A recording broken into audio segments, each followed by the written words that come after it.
സ്വപാനം എന്ന ചിത്രത്തിലെ മാധവ മാസമോ എന്ന ഒരൊറ്റ ഗാനം കൊണ്ട് പ്രേക്ഷക മനസ്സിനെ കീഴടക്കിയ ഈ ഗായികയുടെ വിശേഷങ്ങളിലേക്ക്.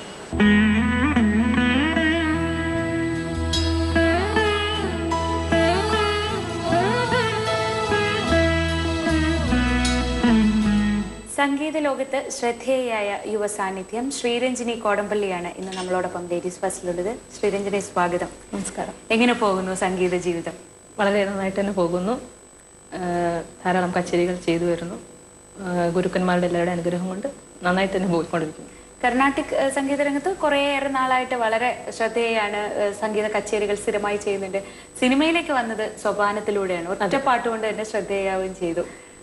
അതെ, ഞാൻ ആ സിനിമയിൽ പാടിയിരിക്കുന്ന പാട്ട് സോപാനത്തിലാണ്. ഷാജിയൻ കരുൺ സാറിൻ്റെ സിനിമയാണ്. ഏറ്റവും വലിയൊരു ഭാഗ്യമായിട്ടാണ് അത് കരുതുന്നത്.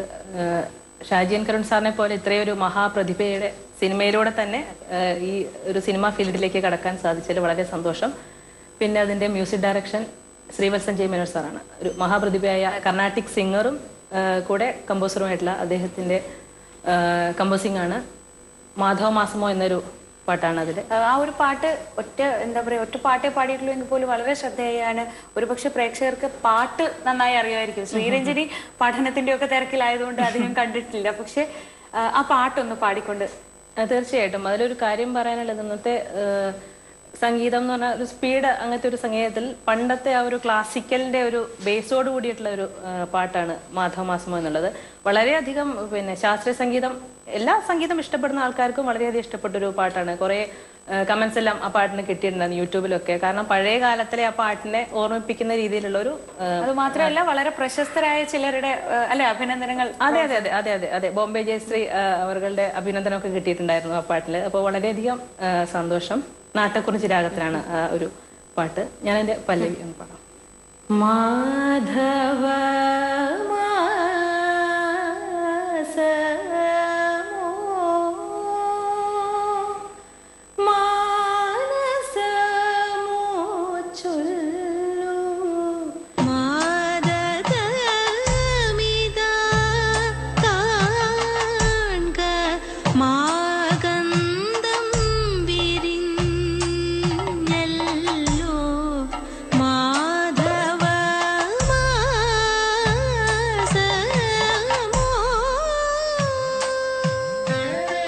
സംഗീതം എന്ന് പറയുന്നത് ഉള്ളിലെ വാസനയ്ക്കൊപ്പം നമുക്ക് അതിനുള്ളൊരു സാഹചര്യം കൂടി ഒത്തുവരുമ്പോഴാണ് അത് ഏറ്റവും നന്നായി. തീർച്ചയായിട്ടും. കുടുംബത്തിലെ ഒരു പശ്ചാത്തലം സംഗീതത്തിലേക്ക് വരാനുള്ള ഒരു വഴിയിൽ എങ്ങനെയായിരുന്നു? എൻ്റെ ഒരു സംഗീത കുടുംബം തന്നെയാണ്. മുത്തച്ഛൻ പ്രശസ്ത സംഗീതജ്ഞനായിരുന്നു തിരുവിതാംകൂറിലെ. അന്നത്തെ കാലത്ത് പ്രശസ്ത സംഗീതജ്ഞനായിരുന്നു. കോടമ്പള്ളിയിൽ ഗോപാലപിള്ള എന്നാണ് അദ്ദേഹത്തിന്റെ പേര്. അപ്പൂപ്പൻ തന്നെയായിരുന്നു എൻ്റെ ആദ്യത്തെ ഗുരു. പിന്നെ അച്ഛൻ കോടമ്പള്ളി അപ്പുക്കുട്ടൻ പിള്ള. പിന്നെ എൻ്റെ ബ്രദറുണ്ട്, വയലിനിസ്റ്റാണ്, കോടമ്പള്ളി ഗോപകുമാർ. അങ്ങനെ ഒരു സംഗീതം എന്നുള്ളത് പാരമ്പര്യമായിട്ട് കിട്ടിയ ഒരു വരദാനമായിട്ടാണ്. പിന്നെ കല്യാണം കഴിച്ചതിന് ശേഷവും ഹസ്ബൻഡ് പ്രദീപ്, അദ്ദേഹം വളരെയധികം സപ്പോർട്ടീവാണ്. ഇല്ലെങ്കിൽ ചിലപ്പോൾ ഒരു കല്യാണം കഴിഞ്ഞ് ഒരു നിന്ന് പോയേക്കാം. ഒരു സംഗീതത്തിന് ഏറ്റവും കൂടുതൽ സപ്പോർട്ടാണ് അവർ ആവശ്യം, പ്രത്യേകിച്ചും സ്ത്രീ ജനങ്ങൾക്ക്. ഇപ്പോൾ ഗവേഷക വിദ്യാർത്ഥിയാണ്. അതെ അതെ, ഞാൻ BA-യും MA-യും മ്യൂസിക് ആയിരുന്നു. MPhil മ്യൂസിക് ആയിരുന്നു. അത് ചിറ്റൂർ കോളേജിൽ നിന്നായിരുന്നു MA BA പഠിച്ചത്. അതിനുശേഷം ഡോക്ടർ പുഷ്പ മാമിന്റെ കീഴിൽ MPhil ട്രിവാൻഡ്രത്ത് ഡിപ്പാർട്ട്മെന്റ് ഓഫ് മ്യൂസിക്കിൽ തന്നെയായിരുന്നു. അതിനുശേഷം ഇപ്പോൾ ബാംഗ്ലൂർ യൂണിവേഴ്സിറ്റിയിൽ PhD ചെയ്തുകൊണ്ടിരിക്കുന്നു.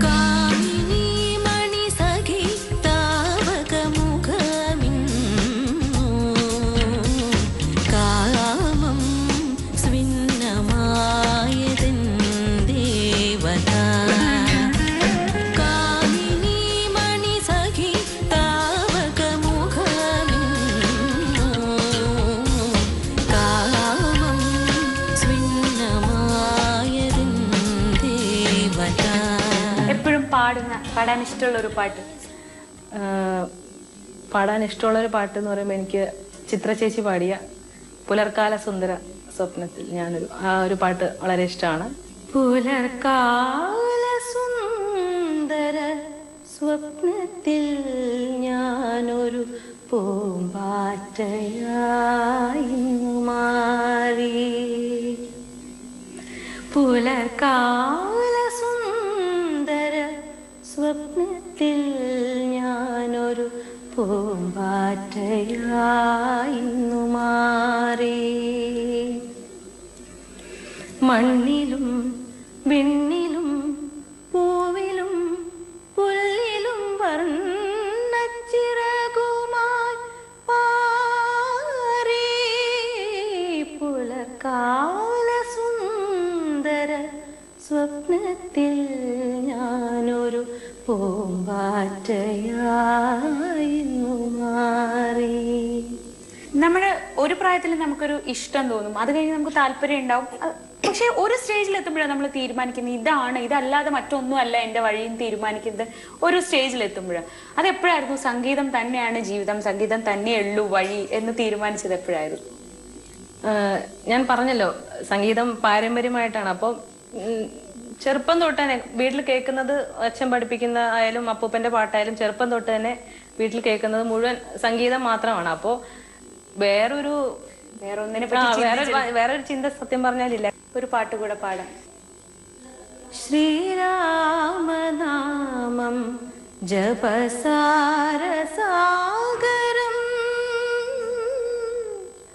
ശ്രീപാദപത്മം ജനിമോക്ഷദായകം സരയൂ നദി പോൽ തിരയിടുമാത്മാവിൽ ശ്രീരാമനാമം ജപസാരസാഗരം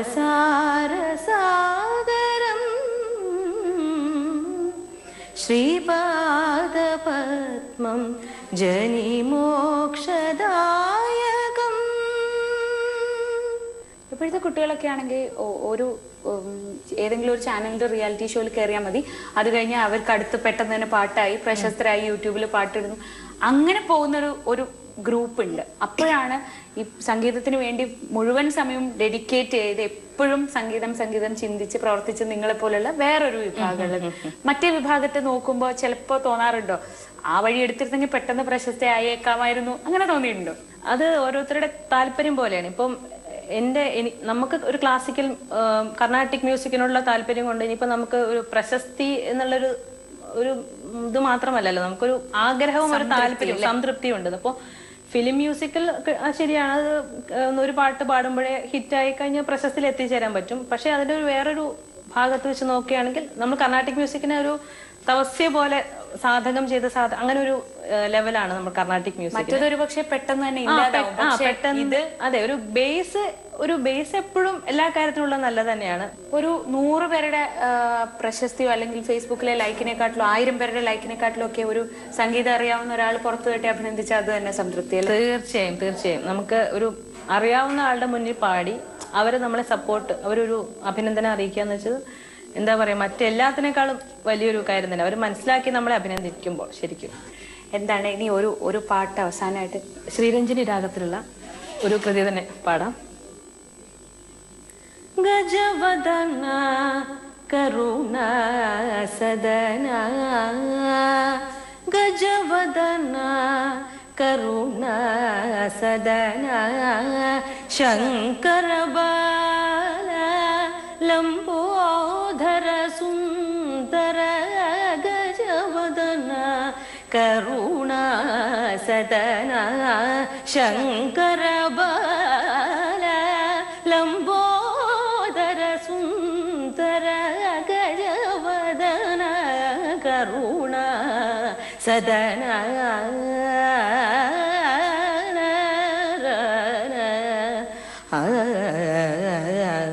നന്ദി ശ്രീരഞ്ജിനി.